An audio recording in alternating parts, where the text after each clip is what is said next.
What's up guys? Ako si John Ashley Besorio, student sa FM San Beda, first year.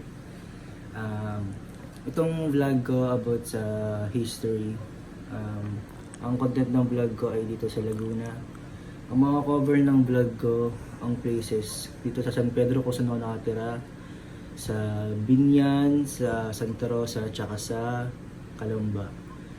So ang content ng vlog ko ay itong mga sa categories, yung old structures of houses, local delicacies, historical places, and beautiful spots. Ma-mention din sa part ng vlog ko yung mga past leaders dito sa amin sa San Pedro, and yung mga famous personalities naman, yung mga artista. Marami ditong artista sa Laguna, so hindi ko nalalahatin.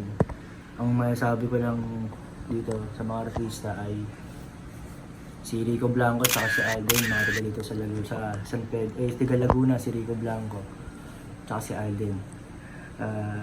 So si Rico Blanco, born as Rico Rim Granados Blanco sa Manila Doctors Hospital in Ermita siya pinanganak on March 17, 1973. Anak ni na Rin Aldiguer Blanco and Purita Crisostomo. So si Rico Blanco, sa mga hindi nakakaalam, dito siya lumaki sa San Pedro Laguna, kung saan natira, sa may Pasita lang to. Kasama ng tatlong kapatid niya. Ito yung siguro din ito alam, no? Si Rico Blanco, nag-high school pa siya sa San Beda, Alabang. Before noon, yung time pa niya, ang pangalan pa ng San Beda ay Benedictine Abbey School. Yun. Ngayon pa yung pangalan ng San Beda dati. Ito naman si Aden Richard, born on January 2, 1992 sa Quezon. Pero taga dito si Alden Santa Rosa. Dito siya lumaki, dito rin siya nakapagtapos sa pag-aaral. Hanggang ngayon dito pa rin siya nakatira sa may Santa Rosa. At meron siyang dito, maklupa dito sa may Binyan banda. So, mga konting kaalaman lang dito sa mga famous personalities dito sa Laguna. And so panoorin niyo na lang yung vlog, enjoy. Thank you. Nandito tayo ngayon sa Universal Bakery na kung saan ay DL ang pangalan nito way back 1955 and year 1960 naging Universal Bakery ito. Si Mr. Adolfo de Rosario ang may-ari nito at third generation na ang currently na nagpapalakad nito. Meron silang 3 branches na dito sa San Pedro. Located ito sa San Pedro Bayan, Elbinda, and sa Pasita. Meron silang ensaymado na may bacon at ang mamon. Universal Bakery. Founded in 1950 or 1955, sabi na natin. Isa sa sikat na delicacy sa buong Laguna. Ngayon, San Pedro galing. Sikat to, laging dinadayo ng mga... Ang sarap, oh. Maganda. May occasion sa event o something. Laging sabi. Yung mga pasalubong sa yung Taymada, sa Universal. Kailan ko sa ibang lugar. Isang delicacy sa Pasita. Talagang yun.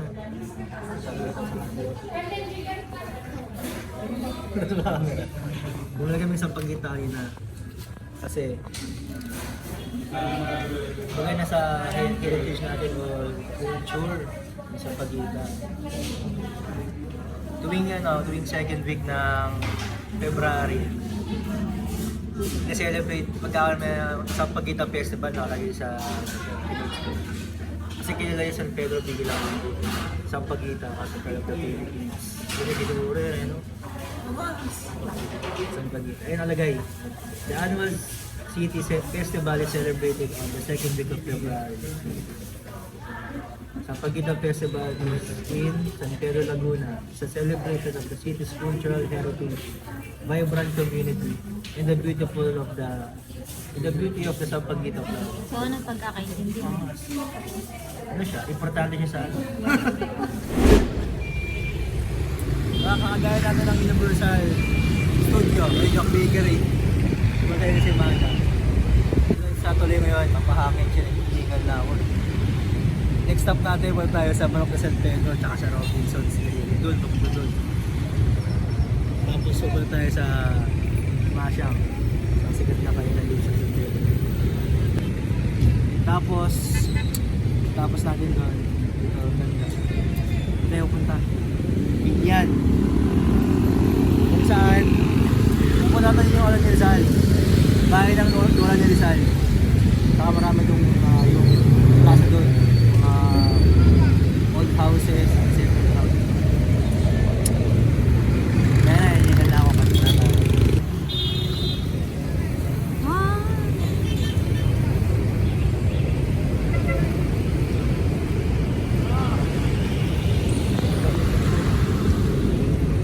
I like the view. Good view.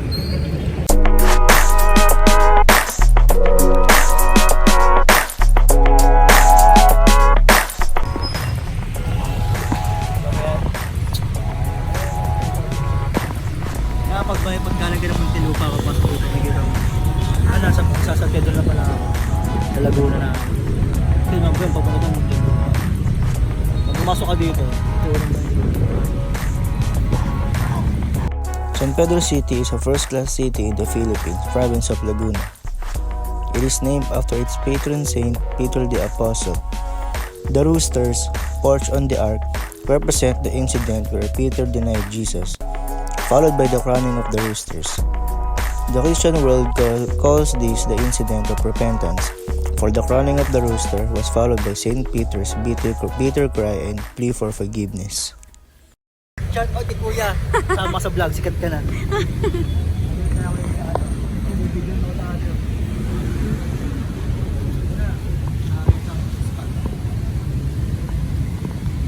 San Pedro Gateway. Tas San Pedro. Named after patron Peter, Saint Peter. San Pedro nagaling. Kaya magpapag San Pedro eh. Kasi ito mo, San Pedro. Yan yung pagkabata ako. Ang mayor namin yung si Art Mercado. Manibago. Simula nung bata ako, mas malaki eh. Ang mayor nito, puro katakis. Parang nung una yata, katakis tsaka si Garnea sa atin. Yung una yun, si Calixto yung asawa, yung lalaki. Tapos sumunod, yung asawa niya na babae, si Katakis. Kaya yung papalit-palit na minor dito. Kasi nung recent, tumakbo yung anak nila. Hindi naman nanalo. Si Mercado nanalo bago. Yung mga, yung po lang sa mga leaders dito sa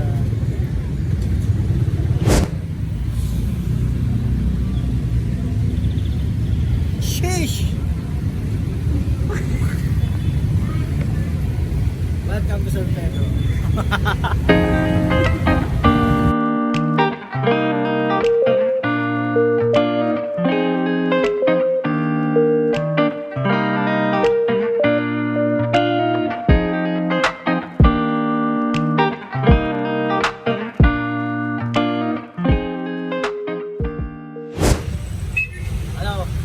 Bago tayo mag-Robinson, pumunta tayo sa Masyang muna. Just sa sikat na ay nandito sa San Pedro. Yung nakita ko sa Facebook, ulit siya si Evan Newshop tsaka si Nico. Nag-video sila sa Masyang kumain. Nag-video sila, wala ako, doon nakasama. Ginawa ko ni Erwan doon eh. Isama kasi video namin.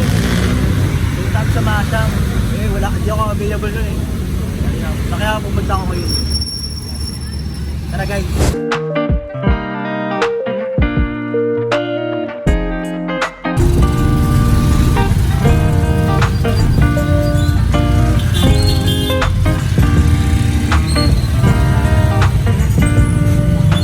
On the way to Masyang. Eat some pancit in Masyang. Hey. Masyang is a pansiteria that was started in the 50s and is located in San Pedro City, Laguna. It is currently run by Merlida Lopez, part of the third generation of the family that founded Masyang's. It was named after the Lola del Masya, who first thought of the recipe for this famous pancit, pancit masyang, which is pancit gisado with gizzard, sunny-side up eggs, and ketchup as part of its ingredient. Dalawa lang to eh. Yung main. Kasi yung isa nila sa Binyan. Yung papuntang Binyan Bayan. Dalawa lang. Ito. Sabi ko nga kanya, di ba? Last time. Dalim sila Erwan dito ng Pilipinas sila sa... So guys, sabi nilang view, Pedro. Saan tayo? San Pedro Bayan. Pusta kami sa San Pedro, kita nyo naman. Sila na Masyang. Ngayon, papunta namin doon. Marogal na tayo guys. Sa isang beautiful spot sa San Pedro. Rogal. The biggest Robinsons in the South. Rogal. Robinson's Galleria is a commercial establishment situated on a 38,000 square meter lot fronting a national highway. It was opened on July 19, 2019, a lifestyle mall in San Pedro City, Laguna, surrounded by commercial and business centers, hospitals, churches, residential and educational facilities. What's up guys? Kaya sila sa Rogal. Angas.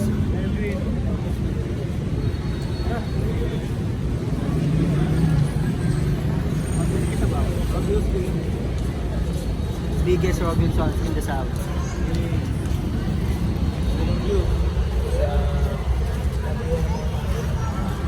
Eh, weekends, Tabayan, Robinson. Lapit lang eh, sa highway. Accessible siya sa mga tao.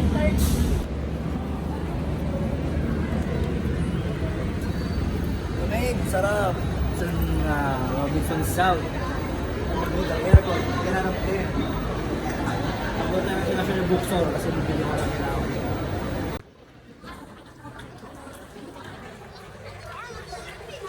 Angas.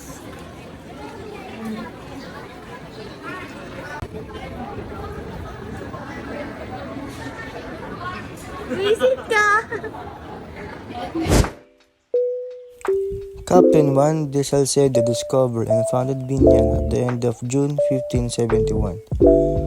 A month after Miguel Lopez de Legazpi established Manila when he explored the largest freshwater lake in the Philippines and second in Asia, Laguna de Bay. What a view. Amen. What's up guys? Dito tayo ngayon sa Union Plaza. Union Bayan. Ito maganda yung lugar dito. May history dito. Dito makita yung mga central lang sa Laguna. Nakita yung statue ni Rizal. Hindi nata yung ano eh, sa pagkakaalam ko. Dati yung mga tayo ng Lola na Rizal. Dapat kapag kami pumunta dito yung aso. Traffic kahapon, yung mga bukasan natin. Ito yung simbahan. So, naman dami tumatambay dito kasi mas nakikita mo yung mga guard dito, mga nakakatiman. Alam mo, sasayaw sa buwan ng wika eh. Kaya lagi lang ako sa mga ano dito, yung mga guard dito. Gusto yung maganda yung mga may mga nagtitinong pa dito. Nagala pa tayo dito. Historically, Binyan is nationally recognized in the books related to the biography of Jose Rizal. It was in June 1869 when Jose Rizal, as a young boy, went to Binyan with his brother Pasiani. They proceeded to his aunt's house near the town proper where they were to be lodged. In honor of Jose Rizal, a plaque of recognition was bestowed on the house where he stayed at.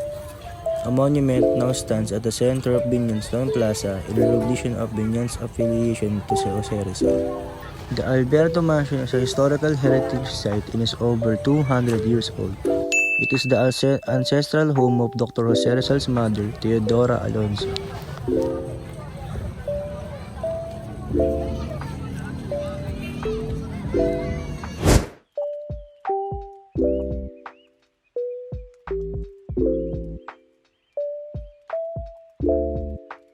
The Rizal Shrine is the place where our national hero was born in Calamba, Laguna. This kind of house is called the Bahay na Bato, which means house of stone. It is one of the first techniques on how the Filipinos have built their houses. This house is actually just a replica from the original house where Jose Rizal lived because it was destroyed during the World War II era. The Rizal house was reproduced during the 1950s and turned into a museum where all the things Rizal did and what are the remains he had left us. The structure is a two-story house inspired by the Spanish colonial period. Since the Philippines was conquered over a 377 years, our culture is influenced, mixed, and part Spanish.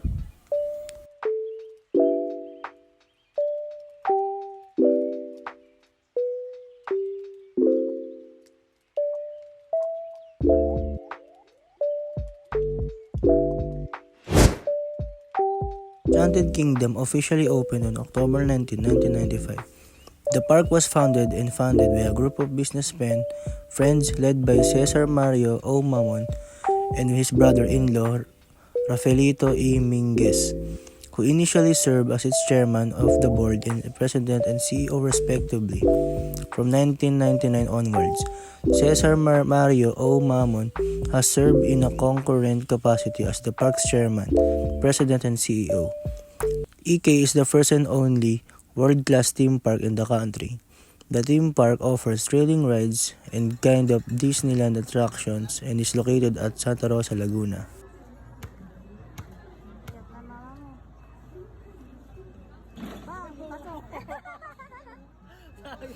That is the end of the vlog. Thank you for watching and I hope you enjoyed it. Bye. Peace.